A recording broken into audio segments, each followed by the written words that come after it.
Welcome, and thank you for tuning in. If you enjoy this video, we invite those of you who haven't yet done so to like, comment, share, subscribe, and click the notification icon to be notified when the next one is uploaded. We'd like to urge those of you who haven't yet done so to sign our online petition for an inquiry into the BBC and Channel 4's coverage of Lewis Hamilton and Abu Dhabi. A link has been provided in the description. If you are on X, then please repost our tweet. Thank you. In this video, we will show how ESPN, the official broadcaster of F1 in the US, incorporated the word spin into their name to become ESPN and how they are attempting to spin yet another outrageous narrative about recent developments in the sport. For some time now, we have been noticing how F1 have been distancing themselves from Max Verstappen and Red Bull and cozying up to Lewis Hamilton and Ferrari. It appears that most of their thumbnails and videos are focused more on the red team than on the blue. We may be wrong, and the algorithms might just be sending us what they think we would like to see, but if we are, do let us know in the comments. As we have mentioned in previous videos, F1 did not feature Max's image in the thumbnail of their promo of why we should be excited for the 2025 season. From their own YouTube page, it is possible to see that it was only 2 weeks ago that they put anything out with Max featured exclusively on the thumbnail. All the other times, they made sure he was never alone. In comparison, in their latest 28 videos, Lewis Hamilton was featured 7 times, twice with others and 5 times on his own, while Max was featured once in a group and once on his own. There is only one out of the top 10 rows that doesn't carry at least one or more thumbnails with an image of Hamilton or his Ferrari. In contrast, there are only 2 rows that feature Max, as we mentioned previously, and there is little or no coverage of the fact that he is going for a record equaling 5 in a row, beyond that one thumbnail. So, it is quite clear that F1 are not as focused on Verstappen's record-equaling attempt as they are on Hamilton's possible record-breaking Ferrari debut. The evidence also shows that F1, i.e. Liberty Media, have cancelled the order to protect Max at all costs. Consequently, media outlets are now publishing content critical of him and Red Bull, something that wouldn't have happened if not for F1 cancelling the protection order. Remember the nuanced narrative about Christian and his sexual harassment scandal, or Max and Red Bull being responsible for plunging viewing figures. Back then, gaslighting the hit that F1 was taking from propping up Max and Red Bull was the order of the day. So now, when the likes of the BBC's Andrew Benson are writing off Max's chances of winning 5 in a row, then you know that something's up, because this would not be happening if Liberty Media were backing him to equal Michael's record. The media space would be percolating with content about Max going for his 5th, if Liberty Media were still behind him. Just look at all the effort they went to install him as champion, and defend him even when the viewing figures were tanking.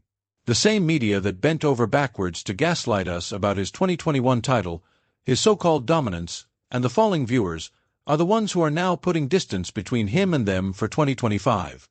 What is particularly telling is that even the likes of ESPN, who went as far as mocking Sir Lewis to promote Max, have now abandoned him to jump on the LHFX, as we showed in our previous video. The extent of the turnaround can be seen by the fact that ESPN have not produced one video on Max winning a 5th title.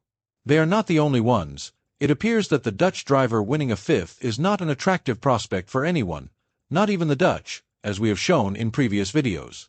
Dutch media are publishing polls and articles about their respondents preferring Sir Lewis to win the 2025 title ahead of Max. That truly underscores the extent to which the tide has turned against him, or Liberty Media have cancelled his protection. The cancellation of the protection order is aptly demonstrated in the season preview that Gunter Steiner gave ESPN. Let there be no doubt, as the official US broadcaster, ESPN is beholden to F1, and Steiner is an industry plant paid to peddle whatever narrative they want to sell.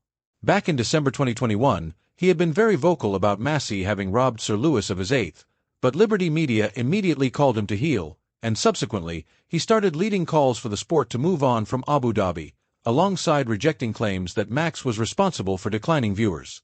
So, it is not a coincidence that he appeared on ESPN to spin a heavily nuanced narrative on the upcoming 2025 season. What was a surprise was the spin that he attempted. To begin with, the video's thumbnail had Sir Lewis in the foreground with Max and Lando either side of him in the background. So, That puts paid to the lie that F1 had been spreading about them being more popular than Sir Lewis, when they were focused on undermining him prior to the robbery. During the interview, the interviewer Nicole Briscoe asked Gunter to comment on the booing that Max and Red Bull had endured at the F1 75 live event. Something that Red Bull had clearly anticipated because the rent-a-mob that accompanied their drivers onto the stage were clearly there to drown out the boos that they were expecting. Also, the Red Bull duo were the only drivers not to speak on the stage, obviously because that would have presented another booing moment. Surprisingly, or unsurprisingly, depending on your point of view, Gunter attempted to downplay the booing by turning himself inside out and unable to make complete sentences as he struggled to gaslight the significance. He claimed that it was a little bit of a running theme that was not meant to be nasty, just a little bit of fun, etc., etc. Try as he might, he could not gaslight the fact that it was a genuine public reaction to the nasty toxicity that Max and Red Bull had been poisoning the sport with, particularly in the run-up to Abu Dhabi 2021.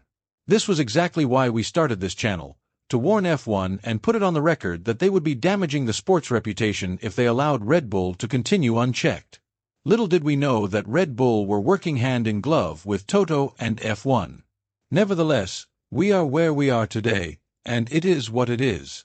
Ironically, it was Max and Red Bull who weaponized booing against Hamilton during the 2021 Dutch Grand Prix weekend, after the GOAT had given the Orange One a stiff dose of his own medicine at the preceding British GP. Spurred on by the heated rhetoric from Red Bull, Hamilton became the target of vicious, racist online abuse after the British GP. Max and Red Bull declined to ask their Dutch supporters not to boo Hamilton at the subsequent GP, which happened to be the Dutch. In fact, they encouraged them by saying that they were free to do as they pleased. Consequently, Hamilton was booed throughout the weekend, something which Andrew Benson of the BBC made no mention of in his glowing report of that GP titled, Max Verstappen's Dutch GP win. I have never seen a nation get behind a driver in this manner. Of course, from then on, the rest of the world started booing Max at every subsequent Grand Prix, and then in their typical manner, Red Bull and the F1 media suddenly had something to say about how booing was terrible and implored drivers like Hamilton to help dissuade the practice. Funny that. Nevertheless, Max remained the target of booing, including by Red Bull fans in America no less. Funny how the supposedly plain-speaking Gunter could not say that the booing was an instinctive response from the public to Red Bull's conduct and reputation on and off track. Funny how Nicole, the American, who knows that Americans love their superstars and cannot understand why the Brits don't celebrate Sir Lewis, twisted the truth by suggesting that Americans also love to hate winners, and consequently Red Bull were the targets of booing because of their success. Funny how they both attempted to suggest that the booing was particular to London because the price of milk had risen above the price of petrol, when everybody knows that Max is booed on every continent that F1 visits. What total drivel! Interviewer and interviewee, gaslighting each other as they pretend not to know that Christian, Max and Red Bull were being booed because of their awful conduct on and off track. But critically, because Nicole went on to say that Red Bull should expect to be booed and not make so much of it, because it will only encourage more of the same, then we know that Liberty Media have cancelled the Protect Max and Red Bull order.